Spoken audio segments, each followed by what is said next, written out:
بسم اللہ الرحمن الرحیم۔ ساتواں باب بہادری، دلیری اور موت کا شوق، جس کا لازمی نتیجہ بہادری ہے کہ جب آدمی مرنے ہی کے سر ہو جائے تو پھر سب کچھ کر سکتا ہے۔ ساری بزدلی سوچ فکر زندگی ہی کے واسطے ہیں، اور جب مرنے کا اشتیاق شوق پیدا ہو جائے تو نہ مال کی محبت رہے نہ دشمن کا خوف۔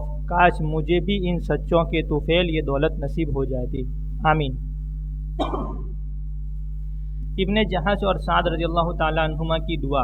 حضرت عبداللہ ابن جہش رضی اللہ تعالیٰ عنہ نے غزوہ احد میں حضرت سعد ابن ابی وقاص رضی اللہ تعالیٰ عنہ سے کہا کہ اے سعد، آؤ مل کر دعا کریں۔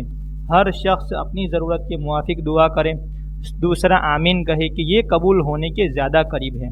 دونوں حضرات نے ایک کونے میں جا کر دعا فرمائی۔ اول حضرت سعد رضی اللہ تعالیٰ عنہ نے دعا کی، یا اللہ، جب کل کو لڑائی ہو تو میرے مقابلے میں ایک بڑے بہادر کو مقرر فرما جو سخت حملہ والا ہو، وہ مجھ پر سخت حملہ کرے اور میں اس پر زوردار حملہ کروں، پھر مجھے اس پر فتح نصیب فرما کہ میں اس کو تیرے راستے میں قتل کر دوں اور اس کی غنیمت حاصل کروں۔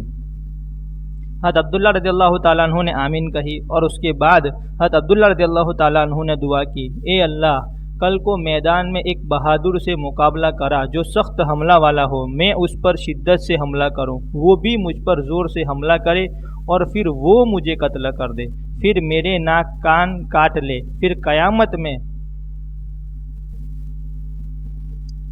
قیامت میں جب تیرے حضور میں پیشی ہو تو تو کہے کہ عبداللہ، تیرے ناک کان کیوں کاٹے گئے؟ میں عرض کروں، یا اللہ، تیرے اور تیرے رسول صلی اللہ علیہ وسلم کے راستے میں کاٹے گئے، پھر تو کہے کہ سچ ہے، میرے ہی راستے میں کاٹے گئے۔ حضرت سعد رضی اللہ تعالیٰ عنہ نے آمین کہی۔ دوسرے دن لڑائی ہوئی اور دونوں حضرات کی دعائیں اسی طرح سے قبول ہوئی جس طرح مانگی تھی۔ حضرت سعد رضی اللہ تعالیٰ عنہ کہتے ہیں کہ عبداللہ ابن جہش رضی اللہ تعالیٰ عنہ کی دعا میری دعا سے بہتر تھی۔ میں نے شام کو دیکھا کہ ان کے ناک کان ایک تاگے میں پیروئے ہوئے ہیں۔ احد کی لڑائی میں ان کی تلوار بھی ٹوٹ گئی تھی۔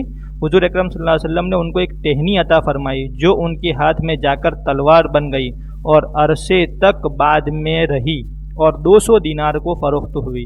دینار جو ہے وہ سونے کے ایک سکے کا نام ہے۔ فائدہ: اس قصے میں جہاں ایک جانب کمال بہادری ہے کہ بہادر دشمن سے مقابلے کی تمنا ہے، وہاں دوسری جانب کمال عشق بھی ہے کہ محبوب کے راستے میں بدن کے ٹکڑے ٹکڑے ہونے کی تمنا کرے۔